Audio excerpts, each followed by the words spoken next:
drinking fountain, and it keeps going off, and it's really annoying. So I'm on the floor now, in the hallway. It is my last night in this ASAM, and I have already completed 6 weeks of my mission. 6 whole weeks. That is crazy. I can't even start to believe that I've already been gone for 6 weeks. It feels like it's been like a really long weekend, but at the same time it feels like it's been years. It's really weird. I love it here though. I never thought I'd say that. And the night we got here, we drove through the streets of Peru at like 2 in the morning. It was crazy. It was actually crazy how many people were still out, and how many like little kids were still out like on the streets. It was really sad. And that was kind of my first taste of Peru. I wore my Peru shirt just for the video. No, I'm just kidding. We've been packing, and we had like 3 hours tonight to pack, and I'm already done packing. So yeah, I'm getting that sweaty. Anyways, yeah. So the first night here was crazy, and we got to bed at like 3, and then woke up at like 7, and then just had to start a day in the MTC, and it was insane. I'm sure you kind of got that from my letters, and it was a very busy day, and it was by far one of the longest days of my entire life. It was ridiculous. The whole first week was ridiculously long, and it was really hard. It was hard for me to understand why I was supposed to be here. I was worried that I had made a wrong decision and had kind of jumped into my mission really fast. As you know, I did my papers in about a week. I'm still, like, looking back, I'm still not 100% sure on like really what pushed me to want to do my papers so fast and do all that. You didn't have anything like to do with that. It just is interesting to me. Like, I don't know, everything is working out the way it is, but I love it, and so I'm so happy to be here right now. And it's already the end of January of 2016. It blows my mind how I was here before Christmas. Like, I was here for like a whole week before, a week and a half before Christmas. And when people come now, like, how it works is that English speakers are here for 6 weeks, and every 2 weeks a group leaves of Americans and a new group comes, and so like you slowly move up from Principios to Intermedios to Avanzados, and so but every 2 weeks a whole new group of Latinos comes in and then leaves at the end of the 2 weeks. So there's constantly new people, things are constantly changing, which is really fun. Getting to meet tons of people. I've just met hundreds of people from South America, and who've taught me to play soccer. I can't say that I'm good, but it's super fun. And but no, I've got to meet so many people, and especially the people that are from America. It's been really cool to hear their stories and hear kind of where they came from, and their whole decision to be here. So, okay, I'm jumping around on topics again. Okay, I'm also kind of sick right now, like stomach-wise. Actually, I've been probably sick since day 1. The siempres and the nunca's is what they call it, and it's the always, the nevers, and that's like how your bathroom schedule works. Luckily, I have never experienced the siempres, so that's been good. Nunca's, however, I did not go to the bathroom like the first week and a half I was here, and I was freaked out. I almost like broke down and took a pill, like a laxative, on my second Sunday, and like I had to wait till Sunday, because other than that I would have no time to be sick and use the bathroom. We were so busy all the time, as I'm sure you know, about the MTC, and yeah, it's intense. Especially Sunday's the break. We don't have very much Spanish. It's in English, and it's really nice. But the rest of the week, it's Spanish all day, every day, and it's been really cool. I feel like I've learned so much more than I would have in Provo, because I've actually been able to use it, like talking with Latinos around, and like, sometimes that's all I can do, like to be able to get something or to do something, is to say it in Spanish. And so I feel like I learned a lot through that. I'm still a little like, okay, so you're gonna get a letter in the mail. I don't know when. It's addressed like January 26th, and basically it's a letter from this last weekend. This last weekend has been crazy. It's been very ups and downs, and I started writing you this letter because I was having a very hard time just with the SAM and with leaving, and but then the letter kind of took a totally different turn, and it's like this, and so it's crazy. But it's been a really intense weekend. Like, sometimes I just like completely break out in tears, and I don't know why. I can't say that I'm scared to leave anymore. I was scared earlier, but like I realized I have to go. Like I've been here forever. I have to go, and I have to go be a real missionary. And I'm excited. I'm excited to see Peru actually, and like be let outside of these walls, because really in the SASAM it's America, and so this is kind of the end of my comforts.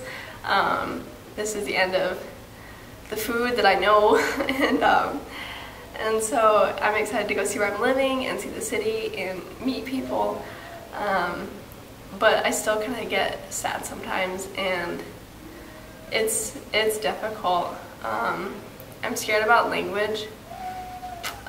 Understanding for me is very difficult. I don't know if it's because I don't listen. I've never been like a very good listener, and so I've had to definitely step that up, because to even be able to begin to understand what they're saying, I have to listen. And obviously, but everyone else understands Spanish very well in our group, in my district. They can understand it, but they can't necessarily speak it very well. Some better than others, just because of different backgrounds in life that they've learned Spanish more. But it's understand, like I can speak well, the words come to my mind really fast, and I can just express my thoughts very easily, which has been really, really nice. But there's no really point in expressing my thoughts or saying something if I don't know what someone else is saying to me. And that's very difficult. And so everyone says that when you leave, the first like 2 months you just learn to, like, you can understand people, but you're not able to speak. And so I'm hoping kind of where I'm at right now, maybe that'll be a little bit different, but I still just want to understand.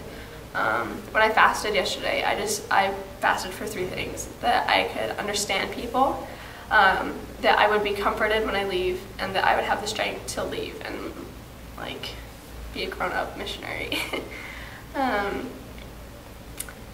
Yeah, you told me you were fasting too, and that's amazing. I'm so grateful for that, and that you did that for me. At least I hope you did. But no, it's great to have you kind of as like my support system and my go-to man to talk about my problems with and stuff. Yeah, I tell you like all the crazy bad stuff, like the letters I wrote to my parents. I'm sending you guys all letters at the same time. The letters to my parents are kind of like a lot about like them and thanking them for a lot of different things, and kind of my testimony, but I don't really tell them. Yours is bizarre and like a roller coaster of emotions, and I'm sorry. Hopefully like you don't get sad from that, or don't think that I'm not happy, because I'm very happy. I know that this is where I'm supposed to be, and I know oh, I'm not crying. I've cried more here like in the past month than I have like in my entire life. No, I know this is where I'm supposed to be, and I know this is what I'm supposed to be doing, and I can't imagine my life any other way right now. It's great. The girls here are amazing. The elders here are great too. They're still 18-year-old boys. That's very hard for me to handle sometimes. I have legitimately yelled, like, kind of screamed at every single one. I've definitely learned to voice my opinion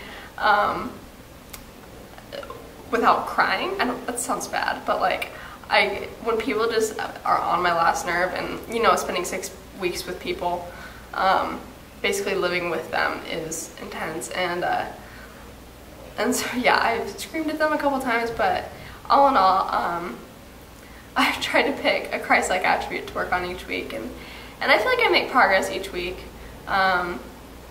just slow progress, but I've got 18 months to work on that, and I definitely am going to need even more, but it's a great time.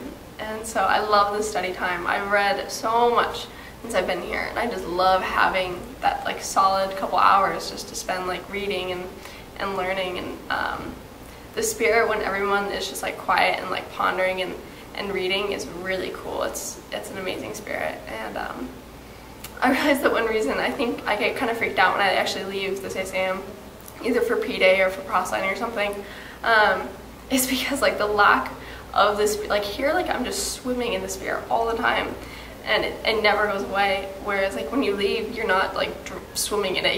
It's the spirit's with you, but it's just not as powerful, and so I think I kind of get like a little bit of like an empty feeling when I leave and I'm in the real world. But no, I'm excited to leave. and to really get out there and do something now and help people and talk to them. The people here are so friendly, it's ridiculous. When I went proselyting, we straight up talked to like 8 people, and I'm pretty sure it was 5 out of 8 set up appointments. They're like, yeah, sure, just come over to my house on Monday, like here's a time, here's my address, here's my name. Yeah, I'd love to learn about your church. Like, they're just so cool, and like we would just talk to them for like 2 seconds about our church. It was really neat. And so I'm definitely excited to do that. The people here are really cool, and the city's really cool. It's crazy. So I'm excited to be able to see my area and my mission, my small mission. But the mission president is actually picking us up in the morning from the 6 a.m. and we'll be driving to our mission. So that'll be really cool to meet him and to kind of see the street view of our mission. And I'm trying to think of all the things I want to tell you. I feel like I've told you a lot of this in letters. It's been really fun writing you, and I look forward to your letters so much every week. Sometimes I catch myself like thinking about you and like just like thinking about like stuff we did, or like stuff like when I go home, and like I've had to start praying like, you know, dear Heavenly Father, please help me like keep my thoughts focused on stuff, and when I do that, like I actually can't even like muster up like thoughts of you, and so it's really nice. That sounds bad, but it's just kind of something that I have to do, and but it's okay. And then when I do have downtime, every once in a while, like I have a good memory, and it's really cool. I love the videos that you send me. I've probably watched them dozens of times. Poor Mama Owen kind of has to listen to them too. She's like, I hear Eric's voice. I'm like, no, you don't. It's fine. No, I love your videos. And I have the last one. It's for when I'm in the mission field, and I haven't watched it. And so you wrote me a letter for this Wednesday though, so I'm going to read the letter, and I'll probably watch the video some other time. And in 2 weeks, I have a Valentine's Day present. I'm so excited, and you have one too, and I'm so excited to, okay, you have to make a video, and oh, okay, this probably isn't going to get to you before then, but I hope to get a video of you opening it, and I will send you a video of me opening my gift. That might be after this video, so, anyways, what else? Okay, I'm going to stop this video and then keep going in the next one, so.